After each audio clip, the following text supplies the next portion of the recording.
Okay, here we are in Guatemala, and we are assembling Onil Plancha stoves. These replace in-home cook fires. So step one is we've got to make sure we place the lead brick. Make sure we get it level. There's 5 in the base. We put layer 1, the smooth side down, so they don't settle too much. Okay, and then when we assemble them, we're going to put this side on the inside so that they look nice and it's nice and stable. And the trick is to keep getting them level and moving our way out till we get that base foundation. Now we're going to go to layer 2. Okay, we're going to get the other blocks in, get them nice and smooth. And now you can see how we've got the gap here and solid there. And now we've got a nice interlocked U. The bottom U is going this way, the top U is going this way. So it is nice and stable and perfectly level. And that's the last piece. So we're going to put this one. This is going to be the back, on the back of the stove. It's going to hang off this edge. Okay, so this is the business end of the stove. This is going to be the base of the firebox. And we want to make sure we get this thing positioned so that 3 fingers fit between the front box and here. And this is the new and improved firebox. It's now one piece that you can pick up and set directly inside of there. And this is going to contain the fire and channel the heat up. Okay, so we're setting the big, this is the heaviest piece, so I'm going to lift that up. Now we're going to put the fire channel so the firewood feeds in through that chute. And now we're going to get this box flush. And you can tell it hangs over the edge here a bit on the back. So we want to get the bricks all level, get it all centered. Got it? Yeah, it feels nice and centered. Okay. And you can see where the fire channel is made out of metal. This is the firebox, and now we're going to set in place the pumice stone. This used to be loose stone. It's now one piece.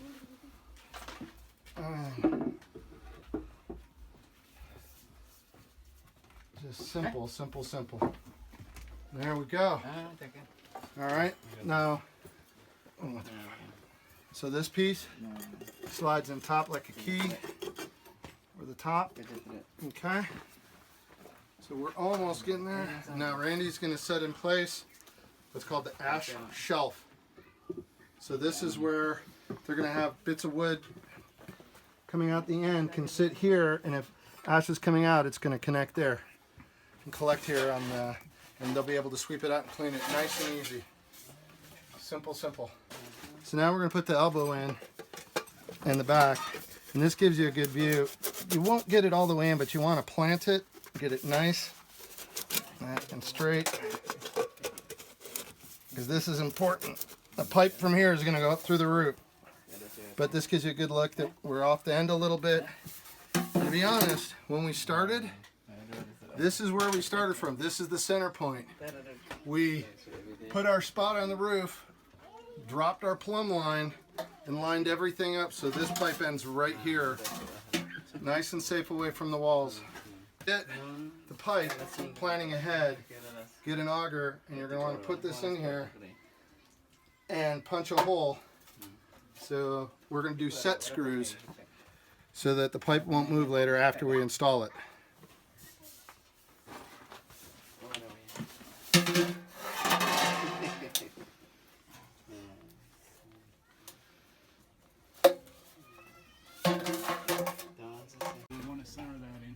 Yep, okay, so when we pick the center spot, pick the top ridge, because we want the water to go around the pipe. We don't want to pick a low spot and have it run into the pipe. So we're going to try to pick a high spot and punch a hole right there. And that's, I think we're going to have to come back one. Okay, right there? Yeah, I think it's that one. Yep. Go that way just here? Yep. Yep, right there. Yeah, right by my thumb, above my nail. Right There, you go. Yep, that's it. Voila!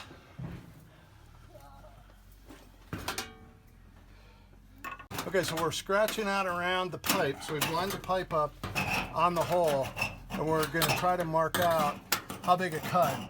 And we're going to start small and work ourselves bigger, because you can't cut a smaller hole. So we're going to cut inside this ring and work our way out until it fits. Okay, so we use 2 sets of tin snips.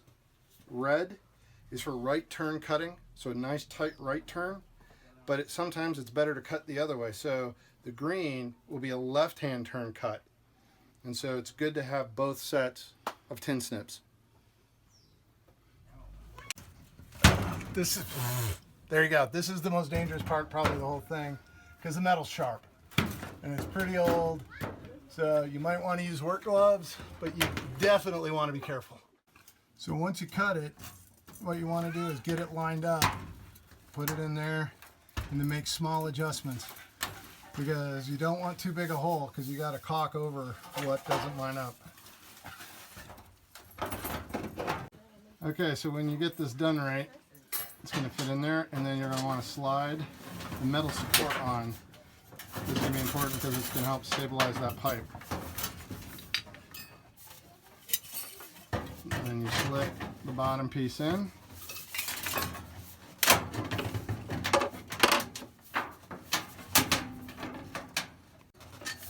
It's a good idea to put the seam toward the back. Wow. So there's 2 pieces to the grill, and you want to make sure that you get the lip is on back towards the stovepipe. Then you can put in the second piece, and hasta bien.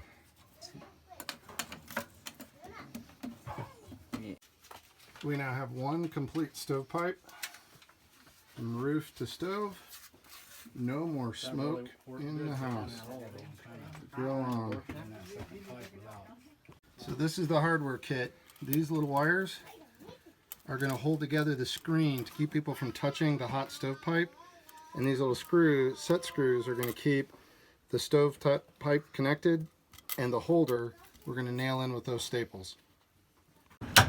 So you take the chicken wire and form it around the pipe. It's notched at the bottom so that it will fit right over the bottom of the stovepipe, the elbow, and sit in place.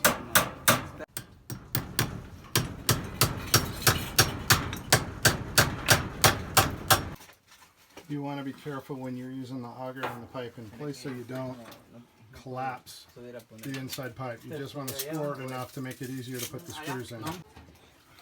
And you just got to put a little elbow grease and force those in so they bite. And it's good to have a real screwdriver, not a Leatherman tool. Okay, so one of the last steps, we got to put the rain shield over the stovepipe.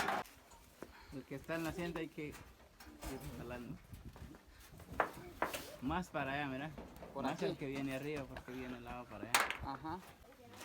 So we've now placed the screen around the stovepipe, sealing the stovepipe at the roof, and put in the twist ties, and this makes it so that nobody can bump into the hot stovepipe.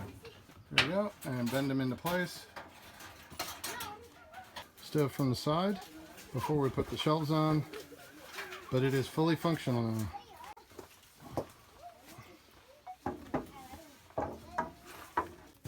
These are tapered so they'll friction fit. You can see the slope of the stove. So you're going to slide the rods through, like so, and then turn it over and use the wing nuts to tighten it into place. You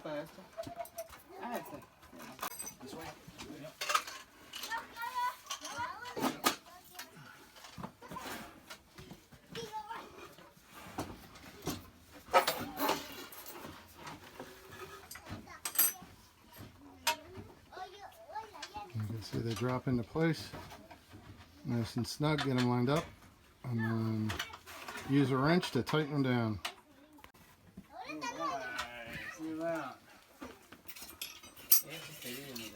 One shiny new Onil Plancha stove.